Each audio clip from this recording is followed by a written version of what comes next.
From Las Vegas, the entertainment, music, and sports capital of the world, it's the JJ and Johnny Show.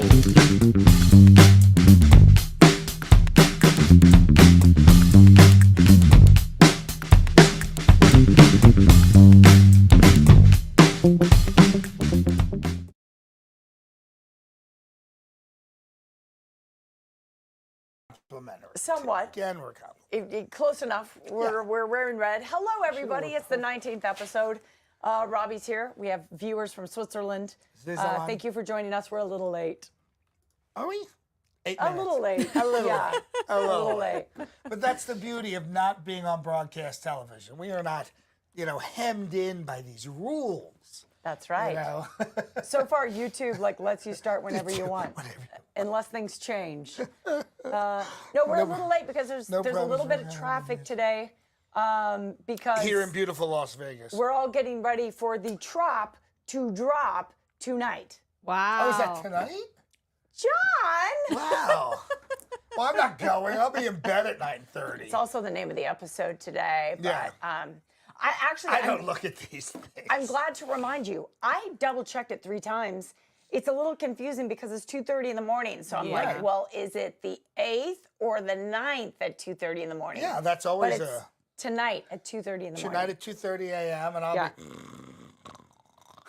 I'm gonna call you. You're gonna be awake? I'm gonna try. My phone's in the bathroom. You'll never. I'm gonna try.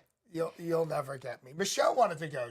Murray Sawchuck and Danny are doing which I'm assuming you're going to. That's where I'm gonna be. And then the Foundation Room offered a special, and that sold out really fast. Oh, that would be fun. That sold out really with drinks and food. That view from the Mandalay. Yeah. So all the major hotels around the Tropicana, folks, are booked out, 100% capacity, raising their rates a couple $100, of course, tonight. But after this, we're going to IMAX, and IMAX is packing a lot of convention. hotels. Yeah. IMAX, it sounds like, it's the Mexican Independence Day. It does. IMAX is the International Meetings and Event Expo. It's the largest in the world. Well, there's a European one and an American one, and this is where all the people who do events, who host, like you and I do, corporate meetings, events, big-scale team-building events. This is where all the people get together and get drunk and network. But there's booths and a lot of dinners, and I had a dinner last night with another big meeting person, and I'm having one tomorrow night with somebody, big national salesperson. It's a great time for people even tangentially connected to the event. There are so many people going. I have a friend in the cruise industry. She's going down today. You and I are going to go down. Yep.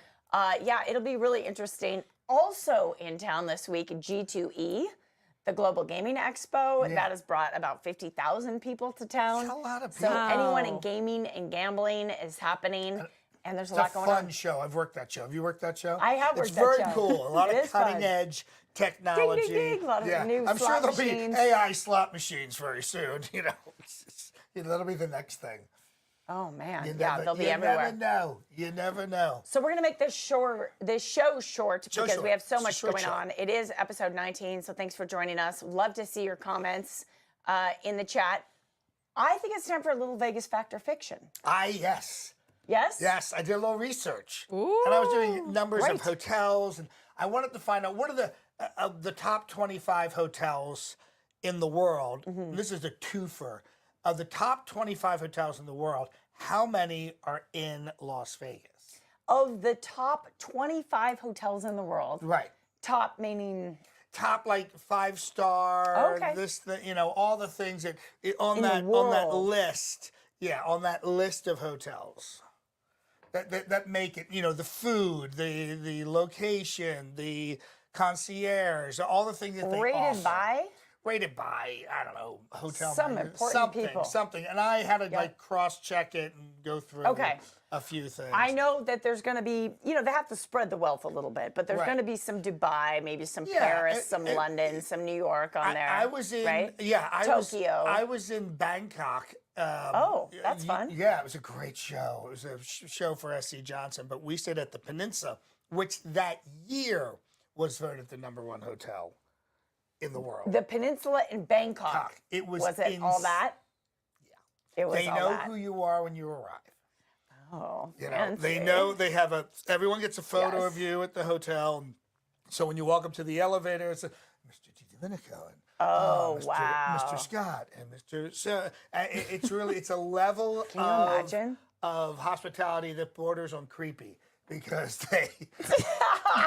Oh my God, it's so funny. But the food was absolutely incredible, and it was on the river, and it's incredible. Okay, if there's 25 hotels ranked internationally, I'm going to say that we have 2 on the list, optimistically 3, but I'm going to go with 2.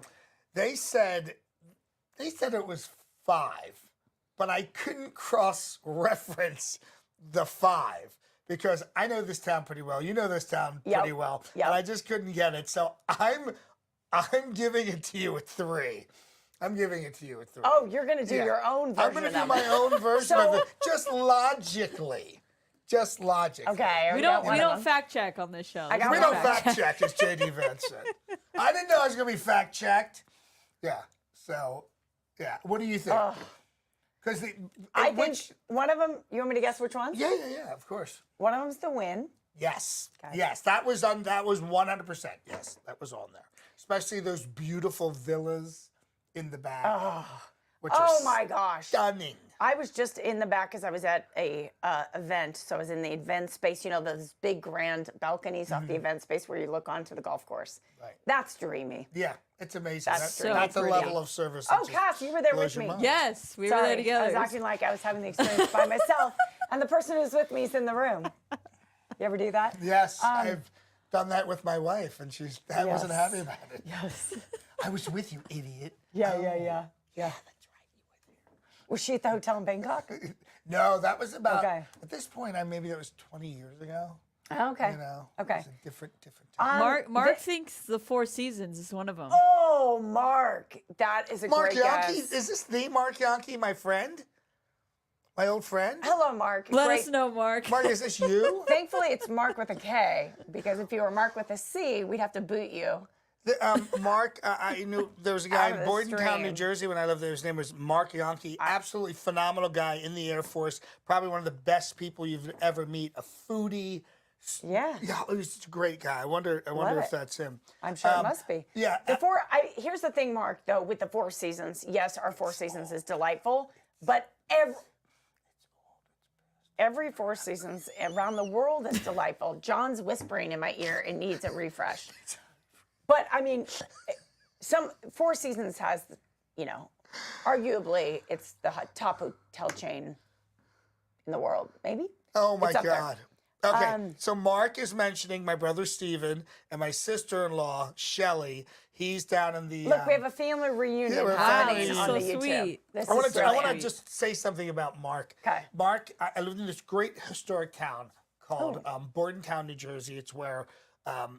Napoleon sent his Josephine to get her out of Europe. She was hidden there. He sent her to New Jersey? Yes. It was a popular place. It was a popular place at one time. It's right on the Delaware. This town is on the Delaware River. It's a key place, especially before cars. Anyway, we lived in the same town. I connected with Mark. He was an awesome guy. And what happened one night, I came in from New York City because I used to perform in New York, and we had a little light rail right to Bordentown. Yeah? It was like 2 a.m. I called Mark, and I was like, hey, brother, can you come and get me? At 2 a.m? 2 a.m. And he's that kind of guy. Wow. He came and he got me, and he wasn't like, oh, man. He was one of these guys, I'll be right there. He's a great guy. Oh, man, and he's solid. He's a solid guy.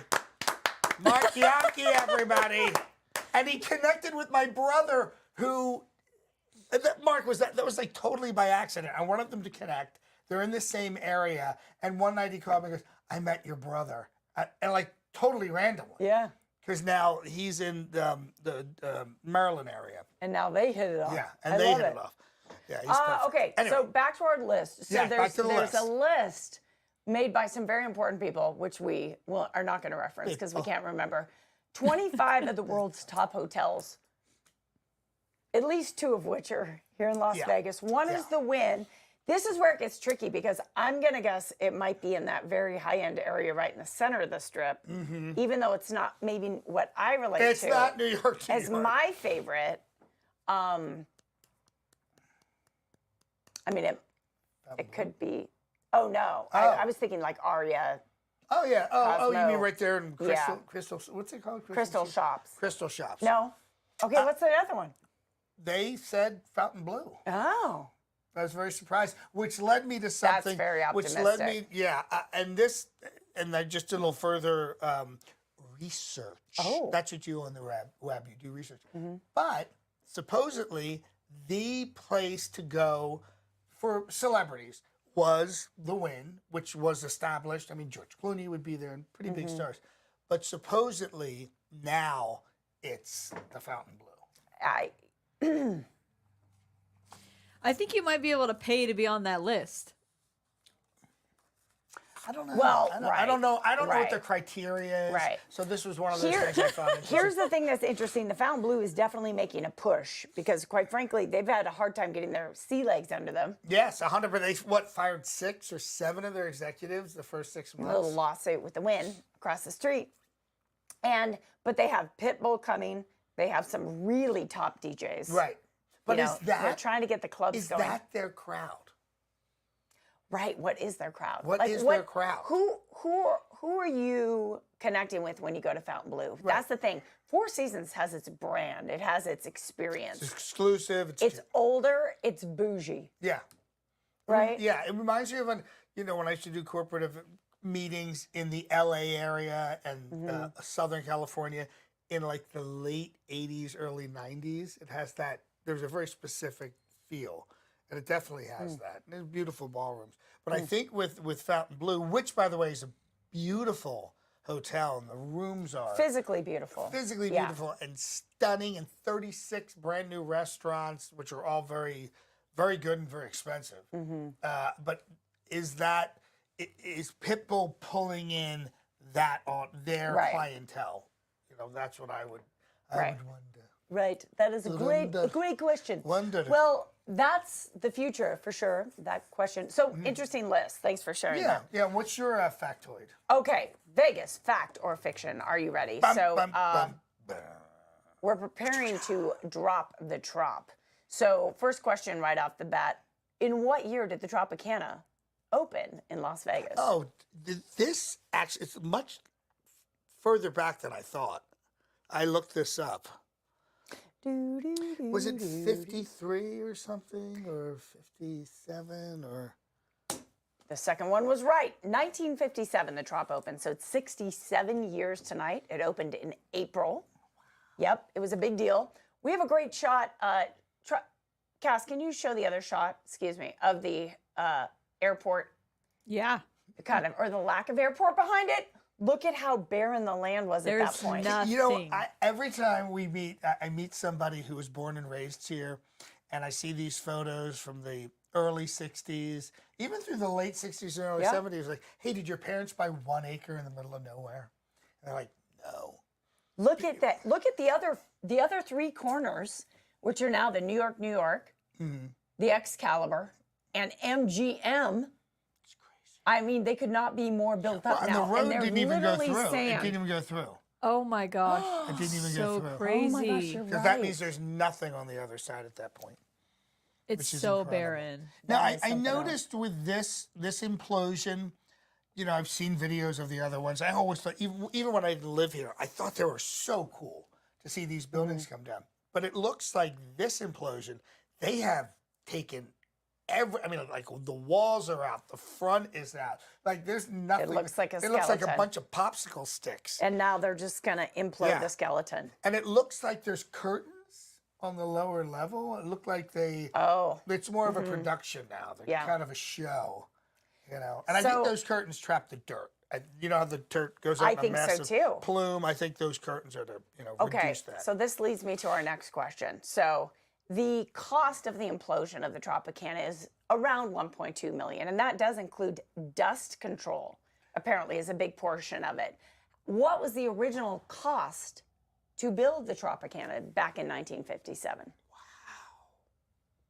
Wow. 1957. And what we saw was the full scale.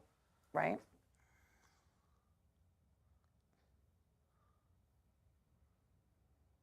It was actually the most expensive property on the Strip at that time. If I said 25 million, would I be above or below? You're above. Significantly. Well, not bad. Can I give it to you? Because Yeah. you're 15 million. Okay, that was my original guess. I should have went with that. Oh, really? Are you serious? Yeah, but you know, Good job. Here's the thing about when you're building here at that time. Like, a lot of those supplies weren't here. Like, everything had to be brought in from California. And a lot of the workers had to be brought in, and they had to be put up. And there's a lot of additional expenses. Fascinating. Yeah. Fascinating. You know. It was a big deal. Also, it was a pretty tumultuous time in Vegas history. There was about 5 new hotels right around that time, right in that little span of years. And 3 of them, I think, closed right away. So it wasn't the easiest time to build something and have it succeed, but the Trop was a success. Okay, third and final question, Vegas fact or fiction. You ready? Mm-hmm. Okay, so the Folies Bergère was the longest running show. Right. That played at the Tropicana. And that came directly over from Paris, right? Was that like a real iteration of the show? That's my understanding, too. Okay. That's what I had heard. It was like a real iteration of the show. Yeah. And then over time, a lot of the Parisian performers kind of just ended up going back. So the Folies Bergère, known for employing beautiful showgirls, what was the average height of a showgirl in Folies Bergère? Can I add something that I learned? Has nothing to do with this show. Has something to do with the Rockettes. So I lived in New York for a decent amount of time, and I did meet some Rockettes, and you know they're all beautiful. And, I love Rockettes. They're trained a very specific way, wholesome, beautiful, and I won't mention her name, but I was friends with one of them, and I said, I didn't know. I was like, I was trying to be tactful, but I was like, you're not really tall. And she said, oh no, we're all the same height. We're the exact same height. I was like, oh, yes. That's why on stage. She goes, exactly. So I think they can manipulate height of a showgirl slightly with heel height. Right. So in Folies Bergère, there was a range. The range was between 5'10" and 6'2" tall, making the average Foley showgirl 6 feet tall. Wow. Oh my gosh. Look at those yams. Holy moly. Woo! Va va va voom. So just a little bit of Tropicana history there. That's awesome. That probably employed a lot of people. And I know that, and I've met some older showgirls here, and they go into open dance studios and this thing and that thing, but you know them immediately. By the height and their incredible posture. And they'll be late 60s, early 70s, and they just look, like pageant contestants. Still standing up straight. Fabulous. Should we get on over we have so many things to do today. We're going over to this convention at Mandalay. Yeah, and the reason we're doing that is so many big shows are here, and we talk about them. Next week, we're going to have some photos and some video to give you an idea. If you've never been to one of these big expos, like an international expo, we just want to share that with you. And because we can, that's why we want to do it. Not only that, but next week we are going to have one of the most renowned, notable psychics in Las Vegas, Mystic Mona, on the show. Yep. Johnny, you made that happen. Thank you so much. She's going to come. You're welcome. I was going to say thank me. Yes. And I have a connection to Mystic Mona that goes all the way back to New Jersey, to Napoleon. Philadelphia and Napoleon and the Punic Wars. Early on, I got hired. This is in the 90s. I got hired by an ad agency in the Philadelphia area, in Plymouth Meeting, and I did some characters for an event. They ended up getting me on some really big national sales meetings. Nice. That woman was Lori Van Meter, who I had a great relationship with. And then years later, when I moved out here, she said, when you go out there, I have a cousin who lives there. And I said, oh, great.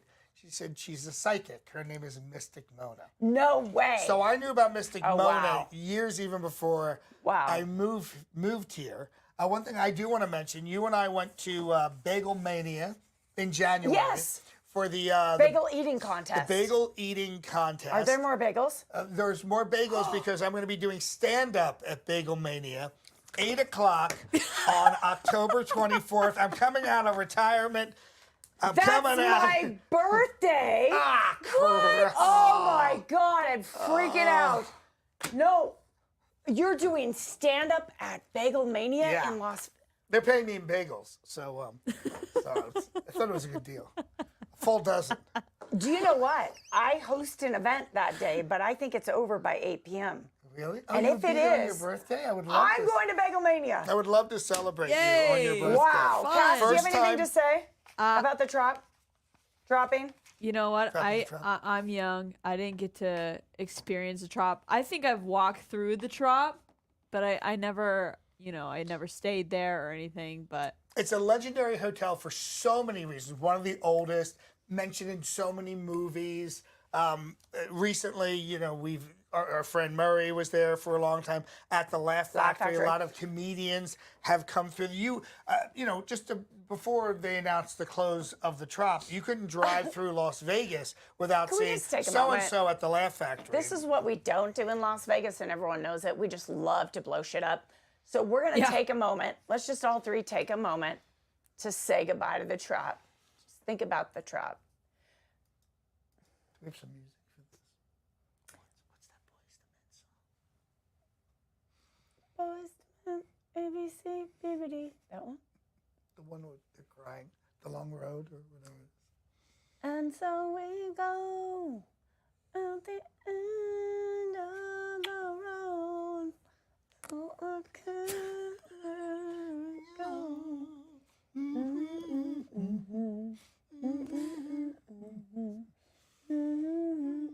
A lot of good memories for a lot of people who've come to Las Vegas. I love you, Trop. Thank you for the memories. Drop. I'm sorry I won't be there to see you drop. I'll be fast asleep. I'll be there if I can stay awake. All right, guys. See you next week. It'll be episode 20 of the JJ I and only Johnny know Show. about Ricky Ricardo at the Tropicana in New York. Yes. If you're going to bring up Ricky Ricardo, we're going to have Ricky to Ricardo. keep recording because... Cuban Pete. all right, y'all, have a great week. When Josephine landed in New Jersey, was she like, oh, shit? By ship. Yeah.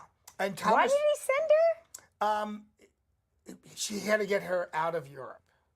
And, That's probably a good idea. And the reason, here's why Bordentown was important.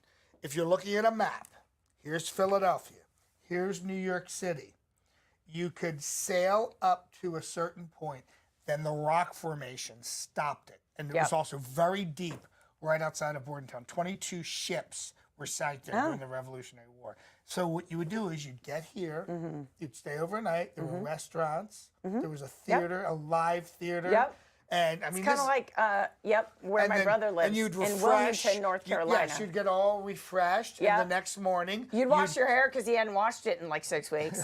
And you would carriage from there to New York. To New York? Yeah, you would carriage. Carriage. Yeah, and that was the only way at that time, before trains and everything else. So so then trains came along, and then cars, and then Bordentown is this weird little historic town in the sense that it's on the river, but it's off the main highway. So it was really, really bad in the late 60s and 70s. And then somewhere in the late 80s, some people came in and were like, this is a beautiful little town. So they started buying the houses, renovating them, stores moved in, and it became gentrified, but in a good way. Not like people going into Harlem and pushing everybody out. The town revived. And then some restaurants opened, and that's where I was with my evil one, the second one who bankrupted me. The second wife? The second wife. Damn her. Damn. All right. Damn. But the cool thing was, when they put in the light rail, I could literally walk 4 blocks to the light rail, take it to Trenton, go right to New York. I never had to get into a car. How long to New York? The light rail? With the light rail, it was like 10 minutes. And then once I was on the train, it took about an hour 10. Oh, okay. Hour 10. Yeah. And that was nothing, really. I mean, you're sitting, reading, writing. But man, if you miss that last train. Like, we're going to miss the convention today. So we got to go. Bye, guys. See you next week. Bye, everybody. I thought we were off the air.